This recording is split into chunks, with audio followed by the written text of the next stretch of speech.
নবী সাল্লাল্লাহু আলাইহি ওয়াসাল্লাম বলেছেন আল হারাজ, কিয়ামতের আগে আগে হারাজ বাড়বে। হারাজ, সাহাবীরা বলছেন মাল হারাজ, হারাজ কি ইয়া রাসূলুল্লাহ? তিনি বলেছেন আল কতল, গণহত্যা বাড়বে, গণহত্যা। কিয়ামতের আগে আগে খালি গণহত্যা বাড়বে। দেখছেন না এখন সারা বিশ্ব দিকে তাকায় দেখেন। আর আল্লাহ পাক কোরআনে কি বলছেন? যদি কোনো মানুষ একজন মানুষের জীবন বাঁচায়, সে যেন পুরো মানব জাতিকে বাঁচালো।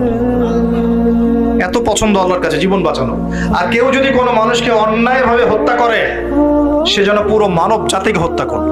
যাই হোক, এই আদ এবং সামুদ জাতিকে আল্লাহ পাক ধ্বংস করলেন। এখন সামুদ জাতিকে ধ্বংস করলেন কেন?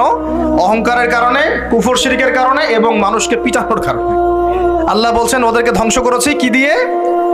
সাইহাতান ওয়াহিদা। এটা ভালো করে মনে রাখবেন, সাইহাতান ওয়াহিদা মানে একটা শব্দ দিয়ে, প্রচন্ড দ্রুম একটা শব্দ, খালি এই এক শব্দে সবার কানের পর্দা ফেটে ফুটে জান বের হয়ে গেছে। আল্লাহু আকবার। এক শব্দে মানে ওদেরকে আলটিমেটাম দেওয়া হয়েছিল, তোমরা কি ফিরে আসবে?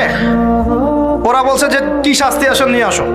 তখন আল্লাহ পাক বলছেন 3 দিন সময় দিচ্ছি, 3 দিন যা করার করে নাও। এই 3 দিন যে আল্লাহ সময় দিয়েছেন, এই 3 দিনে ওরা তওবা করে ফিরে আসে নাই, বরং এই 3 দিন ভোগ বিলাস করেছে।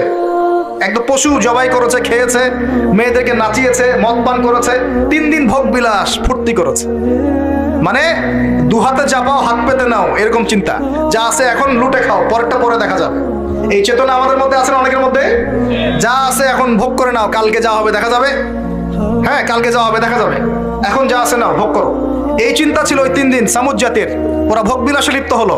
হঠাৎ সকালবেলা দ্রুম শব্দ, পুরো বিশ্ব, ওদের পুরো রাষ্ট্রটা কেঁপে উঠলো এবং সবগুলো মারা গেল। একটা শব্দ সব মারা গেল। সূরা কমার পরে দেখেন, সাইহাতান ওয়াহিদা, একটা মাত্র শব্দ দিয়ে আল্লাহ ধ্বংস করেছেন। তার মানে আল্লাহ ধ্বংস করলেন পানি দিয়ে, আল্লাহ ধ্বংস করলেন বাতাস দিয়ে, এবার ধ্বংস করলেন শব্দ দিয়ে, বিদ্যুতের শব্দ দিয়ে।